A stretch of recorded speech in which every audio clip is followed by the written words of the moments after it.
The only chance I've got of staying alive is to stay dead. Find out who wants to kill me. And why.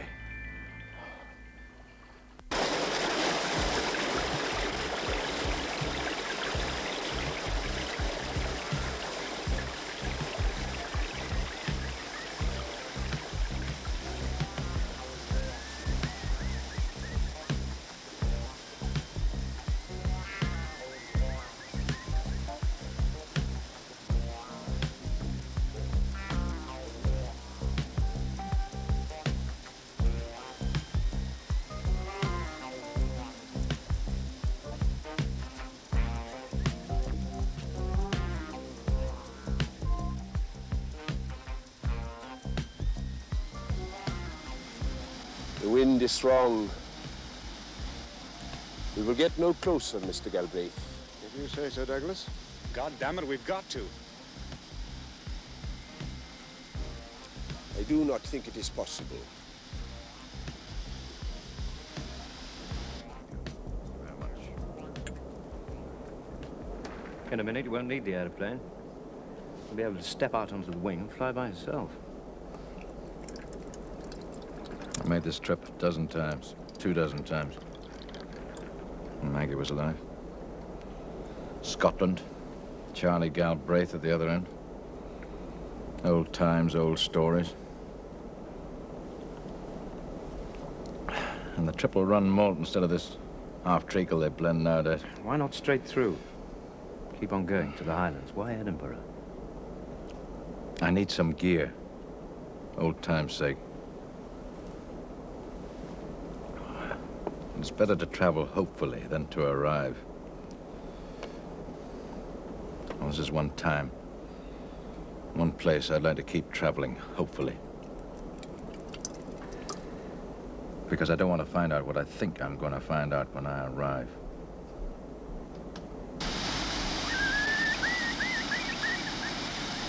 You'll find that suitable for most sports, sir.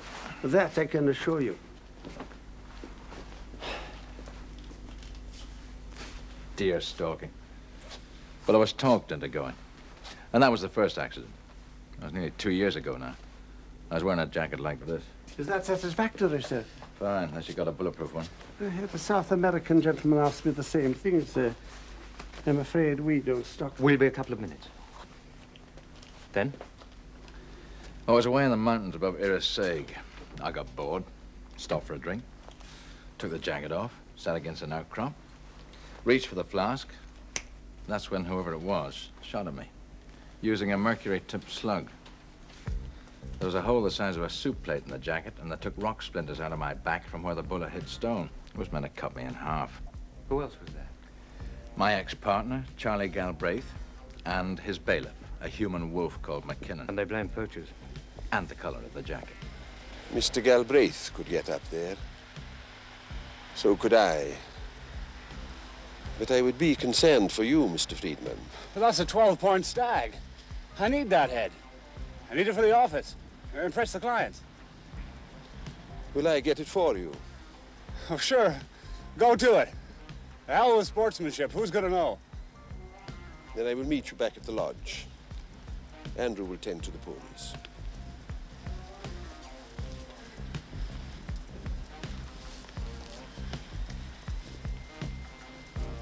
I suppose I ought to go with him. He's right. This is hard country. You could die up there. And the hoodie crows would pick you clean and nobody would know. I'm crazy about your Scottish sense of humor. I'll take it. That'll be 65 pounds, sir. What? There's so many good skins going to Japan these days. It can get cold up Fujiyama-san. Thank you. Good luck with your stalking, sir. Thank you. Thanks very much.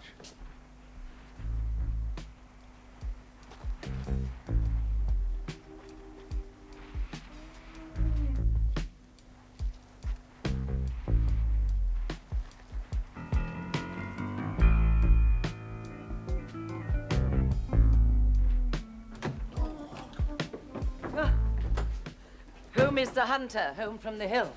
Sailor home from the sea is more like it. Oh, thank you, Mrs. McKinnon.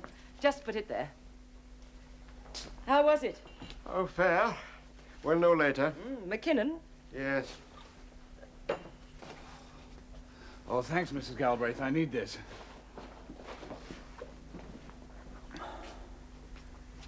You've got some great heads here. Great heads. But I don't understand this. It's pretty sick. My late partner nailed that to the wall to remind him how lucky he was. And how much he hated guns. Burnnett's favorite hunting story was one of Galbraith's, about a sailor in America who took a shortcut through some woods during the deer season. 3 hunters took a shot at him. They thought he was a moose. Now, the sailor was wearing dress whites and 30 feet up a tree at the time. It's a true story. I'm sure it is. Burnett sounds quite a guy. Oh, he was. Ask Louisa. She probably knew him as well as anybody. If Mr. Friedman's here on business, I'm sure he'd much rather listen to your side. See you at dinner.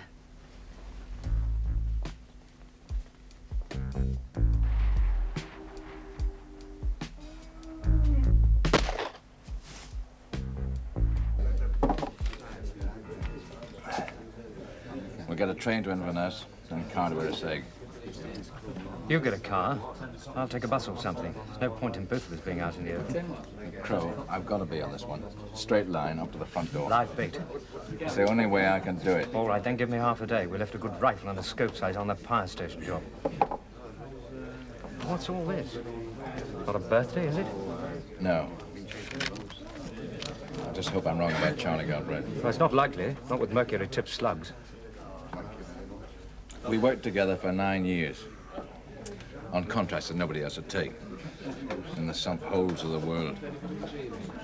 And all he talked about all the time was Irisig, this dying Scottish village on the coast of nowhere where he was born. And he was going to go back with a fortune and give it the kiss of life, new boats, fish curing plants, weaving sheds. And I remember the exact time and place he decided to do it. He just said, I reckon my share's worth $1 million now, Lou. And he sold out. To me. Then he poured the lot down this romantic Highland drain. Well, that's no reason to kill you. His risk, his fault. I raised 3 loans for him when his own money ran out, in exchange for a personal option to buy 20% of the land. Well, when somebody shot the hole in my jacket, Charlie needed even more money. And you turned him down? Flat. Good money off the band. Ideals are fine, but profit's better. I wanted to subsidize 8 some reels and buy tickets for the Highland Games. Still, I hope I'm wrong about it. I think there's more to that than you're telling me. Charlie, you're stalling and you know it. Speaking as your accountant, And a Charles, politician. I think you're taking a stand too early. Or too late.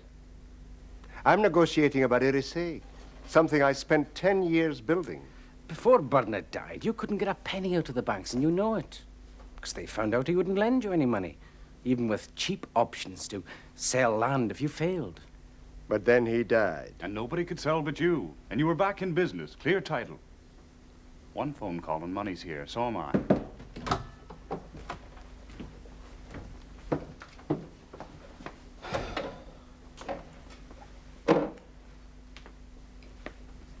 You will excuse me, Mr. Galbraith, but Mr. Friedman should know the stag is dead. That's just great, McKinnon, great. You'll take a dram, Douglas? On a night like this, I'll pour it. I told Mrs. McKinnon you'd be late. She will wait, and the food will be hot. Charles, at least look at the political side. I have. You believe in devolution, that Scotland will be separate from Whitehall. Whitehall, mark you, not Westminster in, what, 10 years? That's the future. In Irisig, I am my own Whitehall, and my own Westminster. Now. That is a sentiment I will drink to, and bid you good night. Good night, Douglas. What the hell, Charlie? The guy's done me a favor. All I want to do is give him some money. You tip servants like that, Mr. Friedman. McKinnon's a Highlander. You leave him a present. Check. Sealed envelope, thank you not. Whether he cashes it is up to him. Servant, he is not. Not like any I've ever seen. You'd think this was his estate. In a way it is. Has been for generations. That's the trouble, Charles. Not anymore. Scotland's changing, but it won't be your way. Not with traditional industries, model farms. You've tried and it's cost you a fortune. Like it cost Leverhulme a fortune. All I need is more time. And money. All I know, Eddie, is what Mr. Crow said on the phone from Scotland. Working up there, is he? He didn't say. Well, if he is, he's welcome to it. I did a couple of jobs in Glasgow once, when the big helmets down here were wondering about me rent money. Touchy old place, Glasgow. You don't understand that Scotch rabbit they talk in. And if you put a word wrong, that's easy done up there. They're right into you with a Bellini drumstick. Yeah, well, they're a musical race. Unless you count the bagpipes. What's a Bellini drumstick? Piece of lead pipe with a few nails through it. If you're caught in possession, you kid on, you're a plumber on his way home from work. Sounds a dangerous place, Scotland. I've never been there. It's all right for sheep, otherwise you can keep it. I just thumped these half a dozen customers they pointed at me, drew me wages for it, and had it wound me toes back down here. I'm glad of it. Yeah, well, you're better off now, Eddie. Straight thieving. Well, violence has its place, mind you. I'm not knocking it. But it's no real profession. There's no security. Besides, you can get hurt. Yeah. Only hope Mr. Crow's looking after himself. Don't worry, Mr. Crow's good at his job. Do you remember when Sammy Hallmark tried to stick to that collection of Georgian silver he'd lifted and draw the money from Mr. Crow's insurance company? 8 grand, no suffering, all peace and quiet. And that was greedy. Well, he's from Birmingham. It's to be expected. I remember that. Sammy finished up with no money, no silver, and multiple contusions. Yeah, and a reputation for dishonesty. Talk of the devil. Hello, Mr. Crow. Drink? Oh, thanks, Eddie. Next time, I'm in a hurry. Get this for me, will you, Turtle? Ship it to this hotel. Second-hand what? You can read. And fast. Eddie, I may have to recruit in Glasgow. Do you know anybody? Yeah, easy. What's in a bag, Mr. Crow? Laundry. Yeah, well, they say you need heavy underwear up there, but still... Thanks, Eddie. Be in touch. I wouldn't be surprised if somebody among the old sporrans wasn't in a spot of trouble.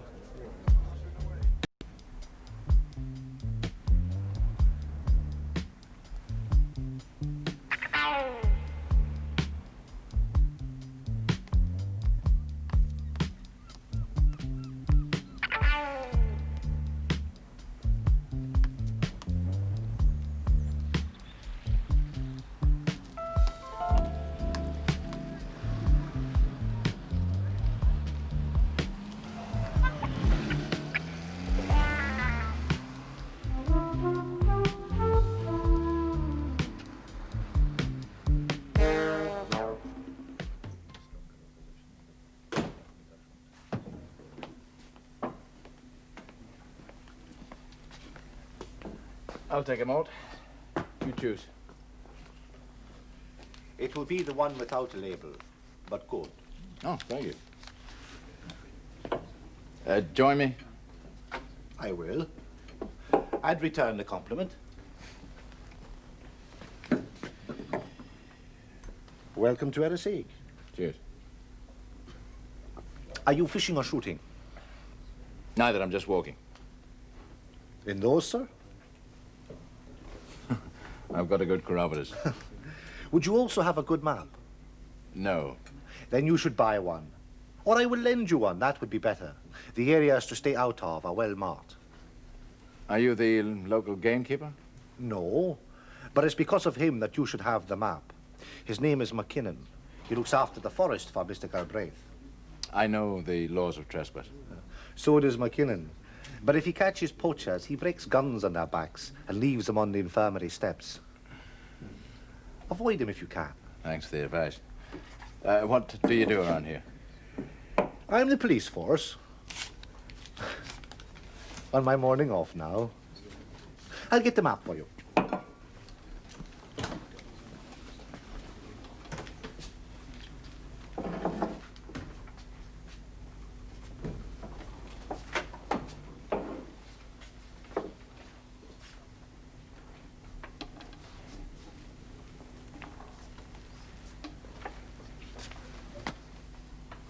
You remind me of a man I knew.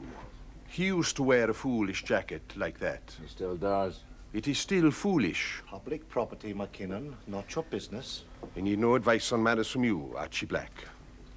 And the gentleman will tell me. Yes, I think perhaps he will. You remind me of a man I knew. He used to boast that he'd never been more than 30 miles from the cottage where he was born. He married a woman who had no other choice but him. It was that of the city. He used to beat her like a work dog, probably still does. Living differently from city men, certainly. The way a man should live, used to live. Oh, the good old days before the Highland clearances, when the clans picked a living from thin soil and thinner cattle, till their own chiefs kicked them out because Cheviot sheep made more money. English money. Taken by Scotsmen. You didn't like this man very much? Not a lot, then or now. The man I knew is dead. Which must have been good news to some. Archie Black has doubtless been telling you to be careful where you walk. I always am.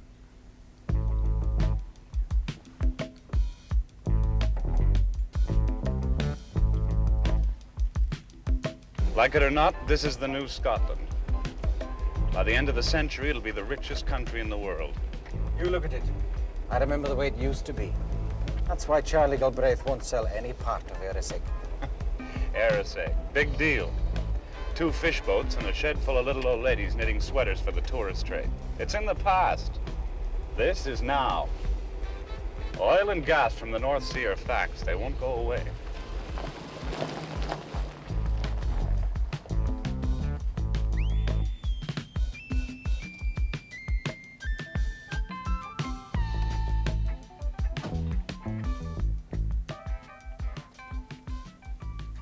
What sort of money's behind you, Friedman? Does it matter? If you're Scots, it does. I'm just an oil shark from Oklahoma. In it for the money. Cards face up.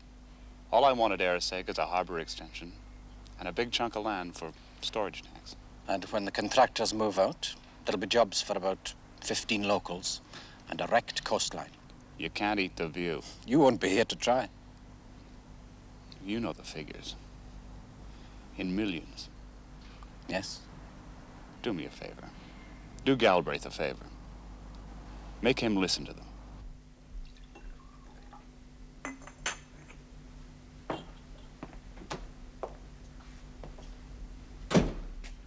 Yes, what is it, Jean? McKinnon has asked me to carry a message, sir. That Mistress Galbraith will be late for dinner, and that you are asked not to wait. Did she say why? No, sir. I will wait anyway. I will see to it. How's your mother, Jean? How would she be, sir? After 15 years bedridden, and McKinnon kind enough to pay for the food and the medicines. Out of your wages, Jean.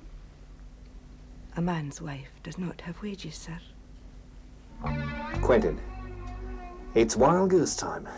Going back down Burnett's past life just isn't working. Whatever trouble he had in Scotland, he's not coming back to. I'll stay the rest of the week. It's your money. Typical Burnett. The locals are already taking bets about you and McKinnon. I'm just glad you didn't try to hit him with a local policeman. Well, not Archie, not our friendly neighborhood guide and counselor. What else did he tell you? Galbraith's still solvent. Nobody knows how. It could be political money. He also told me that I was the second man in 3 days asking questions. The first man was John Quentin. Stay out of the open, Lou. I can't, not here.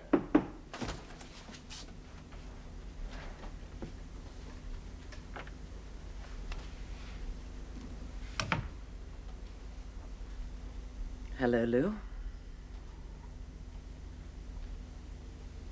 May I introduce Louisa, Mrs. Galbraith, Alan Crowe.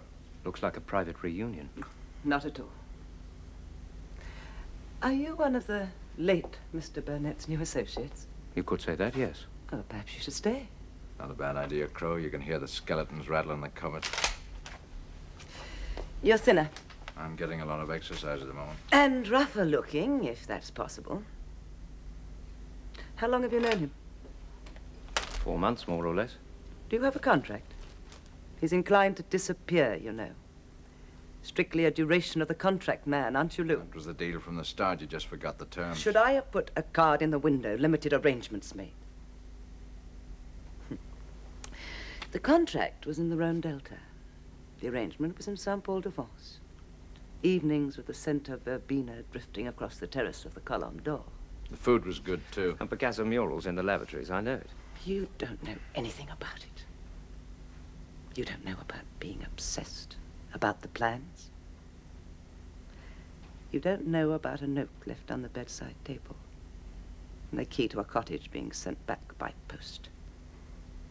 And then the drinking and the crying and the pills for a year. And nothing but the empty days and months in front of you. You don't know about using love like a sledgehammer and leaving pieces. He does. Charlie Galbraith picked up the pieces. From what I saw, he did a pretty good job. He picked up most of them. He added me to his Highland dream. When I heard you were dead, I knew somebody had killed you. The one regret I had was that the somebody couldn't have been me. Ladies have been crossed in love before. That's exactly what he said. Almost the identical words. And I'm satisfied now. Now you know about pieces. And I don't think you'll find anyone to sweep them up.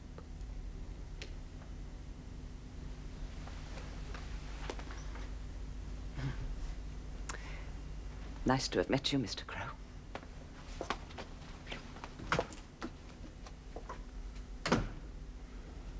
You were right. It wasn't a birthday.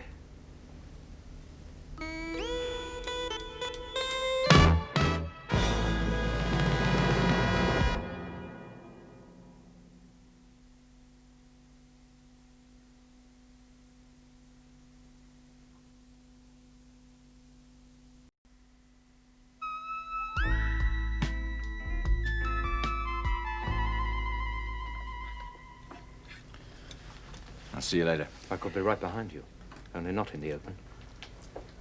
Why the hell should you take any risk for me? I signed on. You heard Louisa. You've talked to Joe Denver. Before you bent that helicopter around his Then head. why? Education, interest. I talked to Liz Hayden and Larson as well. They knew you too, and you aren't easy to know. You're even less easy to like. That's two of the things they say about me. Birds of a feather. Watch, listen, and learn. Has to be educational. That's your life? It always has been. Besides, there ought to be some wages in it eventually. Even it's only enough for my second funeral? You should concentrate on dodging that. Don't worry, I am. One burst of whiskey and emotion's enough. You put £2 million into Eriseg. I'm offering 10 for part of it. £8 million profit. On a straight sale? Yes. I will only lease, and then on conditions. I'll buy or nothing. No deal. I will not be used or let this country be used. By taking a profit? Oh, come on. We're bringing industry in. We're talking jobs. No, Mr. Friedman, we're talking politics. By 1985, Britain will be 60% self-sufficient in fuel. That's the accurate figure, by the way, not the one the politicians use to gull the voters. It will still be the highest percentage in industrial Europe. Hell, we know that. All we're doing is taking out a little insurance. For you, not for Scotland. Nationalism I can live with, but not when it turns down money. Those are the terms. I'll make some phone calls.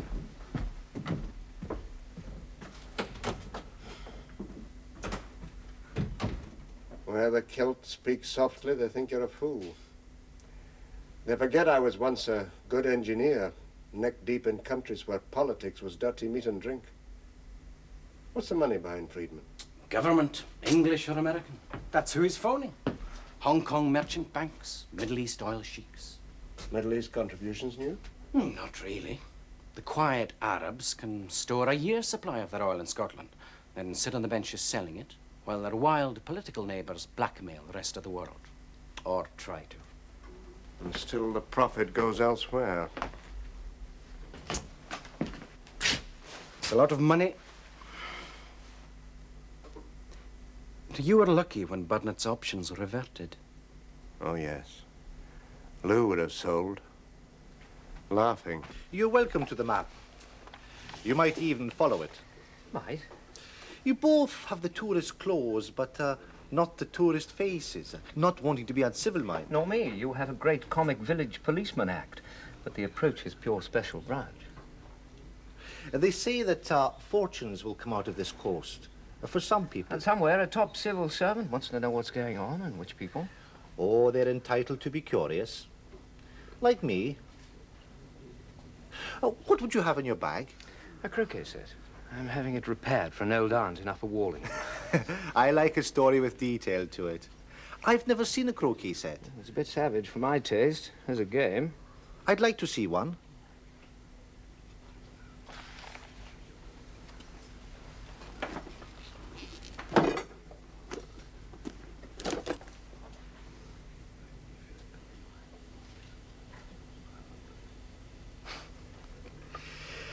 There was a New Zealand man with a bag like this round here just last week.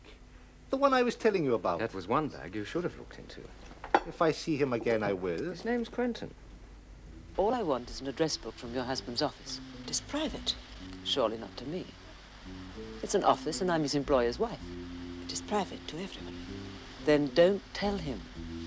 He will know. He will find out. He knows if I have crossed that room to look from the window when the doctor is late. Like a hill fox would know. Then tell him it was my orders. That will not save me the meeting.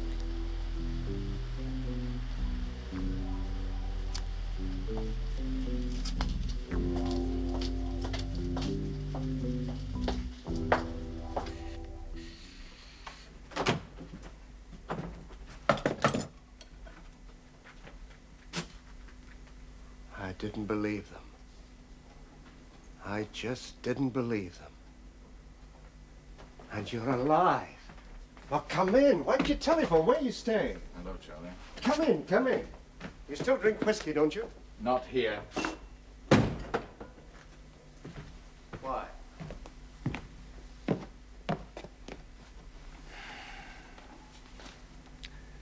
Somebody tried to kill me 3 times. The first time was here.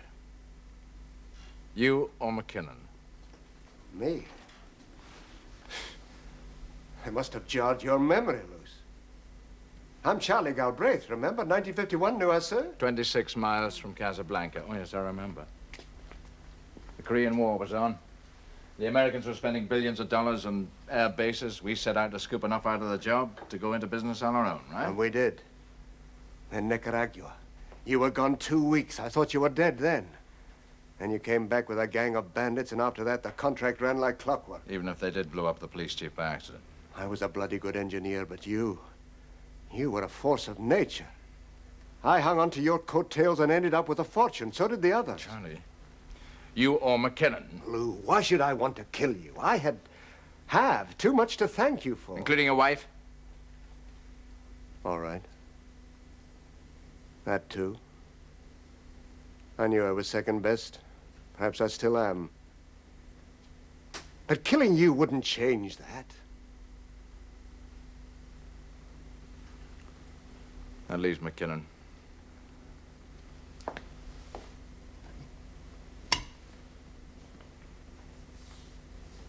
Take that drink now.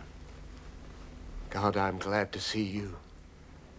A number of times in these past months, I've been up to here in trouble and reached for the telephone and then stopped because there wasn't any help. You were dead. Oh, Jean, ask Andrew to call Mr. McKinnon, would you please? Hello, Mrs. McKinnon. I am glad to see you again, sir. What happened to Joe Denver? Helicopters to jets. I heard there was an accident. It's no accident. I killed him. He rigged the plane crash when my wife died. And there was something about Brian Nelson. He's dead, too. I didn't have anything to do with that.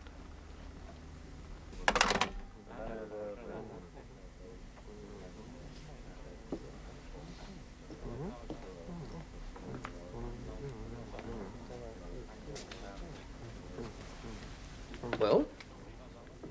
Mr. Crow isn't working for the insurance company anymore. He should have told us. Wrong, Eddie. We should have asked. Who did you talk to at his old firm? Chatted some secretary. Sounded all right. Remembered Mr. Crow very well. But save it for the Sunday papers, Eddie. And who did the real talking? That's the bit I'm worried about. A fella called Dugdale. He's doing Crow's job now. Right witness box voice. Proceeding in the southerly direction. Ex-copper for my money. So we're in trouble. I told him you'd talk to him. You're the chat artist. And I put the phone down quick. Best way. We need time to think. Makes you sick. It's a month's hard work. Not your fault. It is. I broke the first rule. Never steal anything you can't carry. And we had to nick a van load of furs. You learn better at Borstal. Mr. Crow said he'd be in touch. Oh, and he will. So we, keep our heads down and wait, eh? That's it. So a long-term investment. I'll put the mufflers on his Dugdale geezer. So, suspend negotiations. I never thought I'd see the day when an insurance company couldn't be talked to. Not them. Just him. Only hope Mr. Crow gets back from Scotland soon. And in one piece.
Not a very nice day, is it?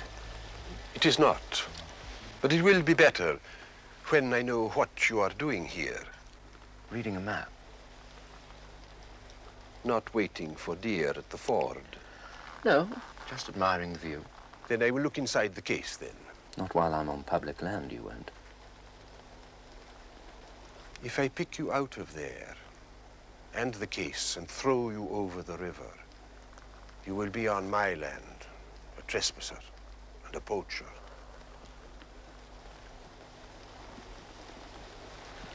You won't throw anything, McKinnon. This is a 2-2 target pistol, and nobody carries one unless he can use it. I can put slugs in both of your feet, and you'll need a walking stick to get round these hills for the rest of your life. Next time, it will be from behind. I'm sure it will.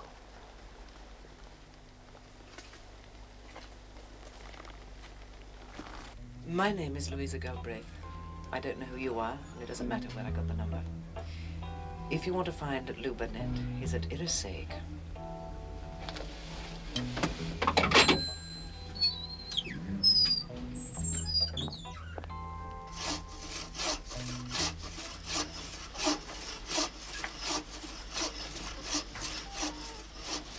I have told you, and I will tell Mr. Galbraith.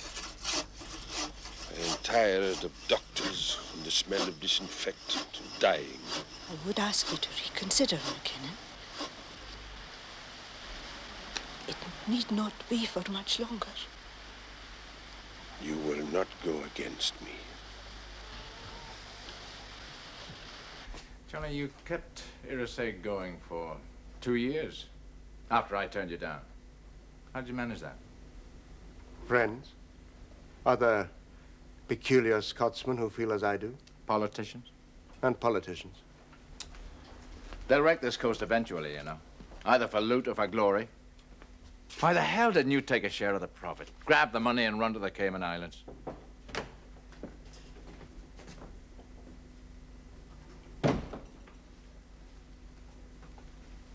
You wanted to buy a piece of Irisig, but not support it. How can you support an 18th century dream that never was? A romantic ideal of a Scotland that only exists on the label of whiskey bottles? You held a 20% option. You'd still sell? That's why I took the option. And paid for it. Yes, I'd sell. It might even bring in jobs, Charlie. Oh, yes. Good shepherds making plastic ashtrays. Soya bean hamburgers instead of fresh run herring. And the discotheque versus the Cayley. How many young people have you got left? Not many. But they'll come back, as I did. And fail, as you did. If they do, it will be because of Englishmen who use money only for profit. Oh, good, it can talk. And on the right subject, have you ever tried to count the number of Scotch millionaires? Most of them with the fingerprints on the first bawbee they ever earned, and some of them skinned by me. Now, which one of them paid you 22 months ago? Or was it your own idea to get the clan chieftain here out of hock? I was carrying no rifle that night. No, you had it stashed up there already. I've seen you do it. I did not fire at you that night or ever. But I do not think that it matters now. Because if you are alive, you have the right to sell 20% of Irisig. To put filth where trout swim. But you are dead. Unless stopped, I will see that you are truly dead.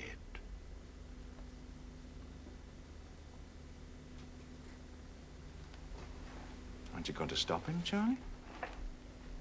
Well, how can I? He's right. If only you weren't so bloody honest about what you'd do. Could do. Sell with one phone call to Friedman. What do I choose? You or Irisig? Well, now we know. You've gone obsessive, Charlie. You're using hell of our brains. Which rifle do you want, Jock? My given name is Douglas. Jock, which one? The one on the right, if you please. It was my father's rifle. Go to it, then. The last of the great Highland warriors. Hidden under a rock with a high-powered rifle, and anything you kill has to be 200 yards away. You wear one of these in your stocking, and you only use it to cut haggis, provided you're sure the haggis is dead. You will not provoke me. But in one way, you are right. I will use my hands and steel. It will be more fitting. There are 2 hours of daylight left. I would go now. Go when I'm ready.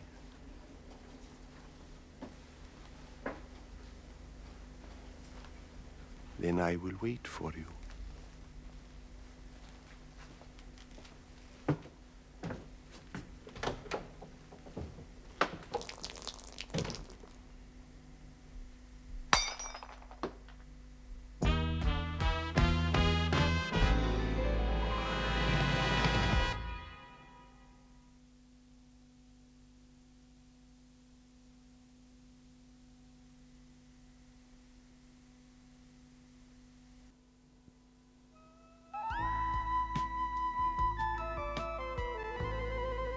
I got the cable. I'm in Irisig. I know where they are. It's nice wild country and I've got 2 hours of daylight left. But I'll be coming out in a hurry and I want a small plane on standby. End of the trail.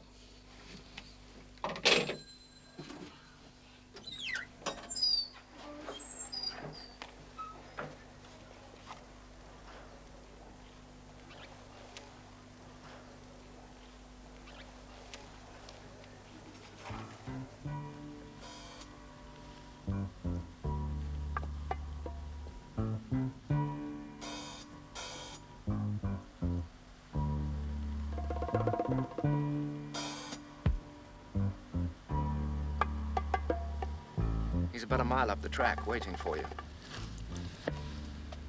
Good. Don't use that. You're taking lousy odds, aren't you? It's his country. You can't dodge him. That's just the point. I'm not going to try. I don't think you can beat him either. Not without an equalizer. Here. I'd probably shoot myself in the leg. Besides, I want to talk to him. You may just get the chance to say goodbye.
Who paid you? I fired no rifle at you, and I am glad. Because now I can kill you with better reason. Against this? You sneer at Highland warriors and use the weapons of a street fighter.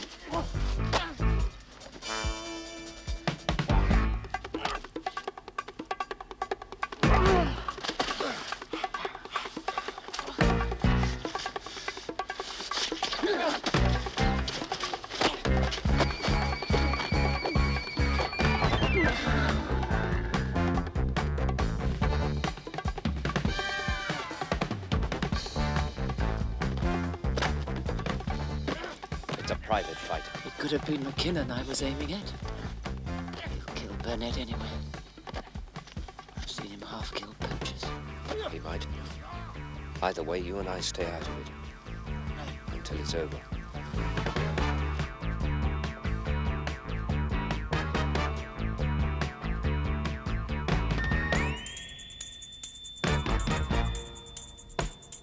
I just want directions. The quickest way to Galbraith's place, the way a stranger would use. If you're in a hurry, I could look after the case for you. No. There's poaching. It might be a rifle. If it is, it's licensed. Then I should like to see that license. On what authority? Police authority. What else? And information received.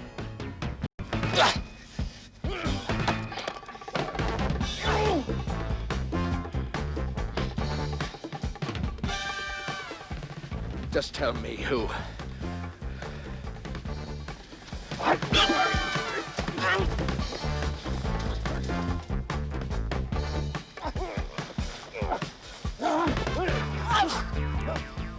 don't you shoot, Burnett? It'll be quicker.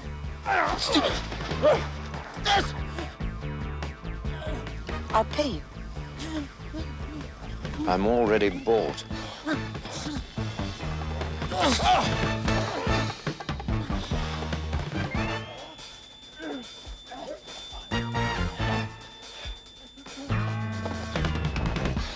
Now, bury you in your foolish city jacket.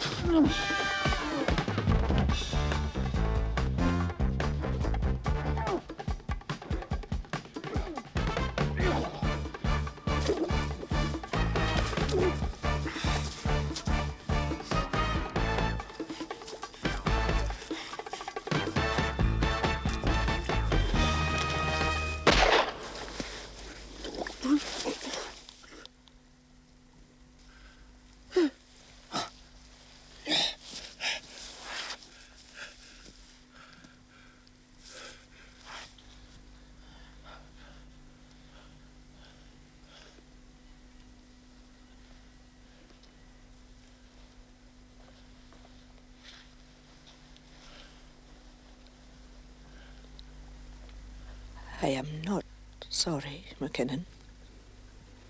15 years as your tame spaniel to be kicked is enough. And now my mother can die in peace. Oh, well, remember, you said. You sent 2 specialists from Edinburgh, eased my mind. There are things I can tell you. And Mr. Galbraith will be wanting his dinner.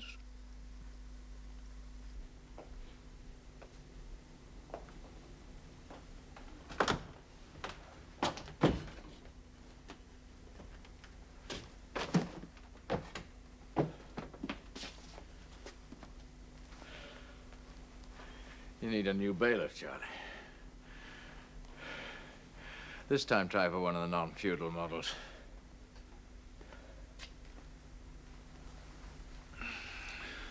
You know, for a long time, I thought all we both wanted was to build things. I still do, and will. Will you? Now. What did you buy him with, Lou? I didn't. He joined. He's curious. I'm a sort of night school. Did he kill McKinnon? No. But he would have done. Will you? Probably.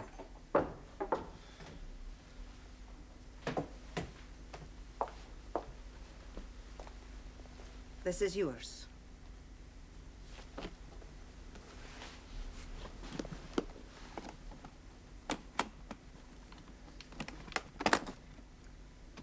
£5,000. There was a parcel a week for 10 weeks. I opened one. 3 days in my bed beaten for that. Rain on the address, and I was expecting knitting wool from Howick. I was there when she opened it. So was I. I would not have said that. Then there was a telephone number to speak to. McKinnon spent none of it because it was a bargain he had not honoured. It was your price. It belongs to ye. Some of it, anyway. Book his money on a bet you'd forgotten. You may need that for legal fees. But I don't think so. Not as long as we all keep quiet and blame it on the poachers. That's the usual story, isn't it, Charlie? The one you used on me? When McKinnon tried before? Not McKinnon. I do not think he would have missed. Or use mercury-tipped slugs. Who was it, Charlie? You or her? The cause was mine. Not hers, not McKinnon's. And I shoot my own stag. But there were too many years I'd known you, and I missed. I don't believe you. Believe what you like. It doesn't matter. You or her. It was all said when you turned McKinnon loose tonight. He failed. Perhaps I'm glad of that. Perhaps. I failed too. But there could be another time. Oh, yes. And I wonder how many more there are of you. Once love, once friendship. And I wonder what I ever did. Keep looking. Poor old McKinnon. Dead and innocent. There's none of us innocent, Crow. It's a state that doesn't exist.